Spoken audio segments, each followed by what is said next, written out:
नमस्कार, मैं हूं विनोद महला। आप देख रहे हैं दा मुद्दा।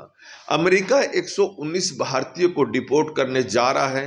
15 फरवरी रात 10 बजे अमृतसर के हवाई अड्डे पर अमेरिका का जो सैन्य विमान है वो लैंड करेगा और इन भारतीयों को लेकर आ रहा है।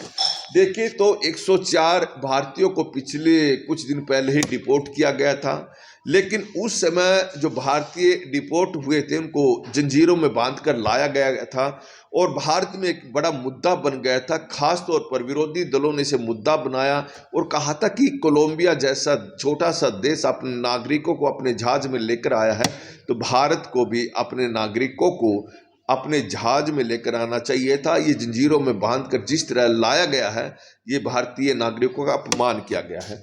तो खैर काफी मुद्दा बना और आजकल प्रधानमंत्री नरेंद्र मोदी अमेरिका के दौरे पर हैं और उन्होंने साफ किया कि कोई भी देश नहीं चाहता कि उनके देश में अवैध तरीके से किसी दूसरे देश का नागरिक रहे। उन्होंने कहा कि भारत में इन नागरिकों का पूरा मान सम्मान किया जाएगा, इनको ले जाया जाएगा। और देखिए अब जो दूसरी खेप आ रही है जिसमें 119 भारतीय आ रहे हैं, तो किस राज्य के कितने लोग हैं?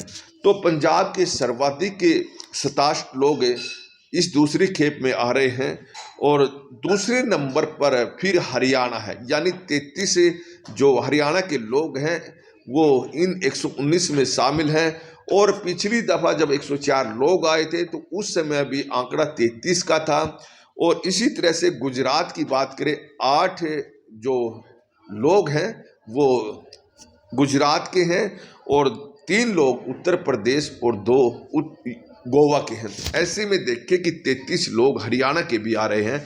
और जब 33 लोग पिछली दफा हरियाणा के आए थे, पूरा करड़हाट पूरे हरियाणा में मच गया था। दरअसल ये लोग अपनी जमीन जायदाद बेचकर अमेरिका डोंकी के माध्यम से गए थे और इनके पास 1 एकड़ 2 एकड़ या 3 एकड़ इससे ज़्यादा ज़मीन नहीं है।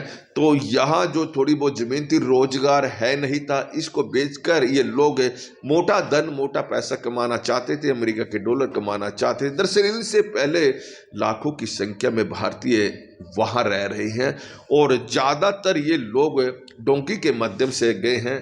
और अमेरिका में जाकर जब ये वहाँ बड़ी बड़ी कारों के पास खड़े होकर या कारों में बैठकर अपनी तस्वीर खिंचवाते हैं, सोशल मीडिया पर डालते हैं। और जो पहले जा चुके हैं और उनके जो परिवार के लोग हरियाणा में रह रहे हैं, भारत में रह रहे हैं, तो वो लोग धनाढ्य होते गए हैं, पैसा उनके पास बढ़ गया है, उनकी जो रहन सहन जीवन शैली काफ़ी बदली है। ऐसे में दूसरे लोगों की भी ये जिज्ञासा हुई कि वो भी अपनी ज़मीन बेचकर, क्योंकि 1-2 एकड़ ज़मीन का में उनका गुजारा चलने वाला नहीं है, ऐसे में उन्होंने अपनी ज़मीन बेची और वो बाहर जा रहे हैं। और अब डोनाल्ड ट्रंप जब राष्ट्रपति बन गया उसके बाद वहाँ की सरकार ने काफ़ी अंकुश लगाया है और वो डोनाल्ड ट्रंप ने वादा किया था कि अगर वो सत्ता में आते हैं तो जो अवैध तरीके से अप्रवासी रह रहे हैं उनको देशों में भेजा जाएगा। और सत्ता में आते उन्होंने कार्रवाई शुरू भी कर दी है और इसी के तहत पहले 104 फिर 100 अब 19 भारतीय डिपोर्ट हो रहे हैं। और निश्चित तौर पर जिनके परिवार के सदस्य हैं उनके यहाँ तो चिंता बढ़ी हुई है, कोई दिन से चूल्हा भी नहीं चढ़ रहा, क्योंकि अब यहाँ जो उनके पास ज़मीन होती थी या दूसरा धन दौलत होती थी वो सारी बेच दी है। अब उनके पास कुछ नहीं है और उनके बच्चे अमेरिका में या उनके परिवार के सदस्य अमेरिका में भी रह नहीं पाए, उनको डिपोर्ट किया जा रहा है। खैर कल रात हो सकता है कि 119 भारतीय डिपोर्ट हो।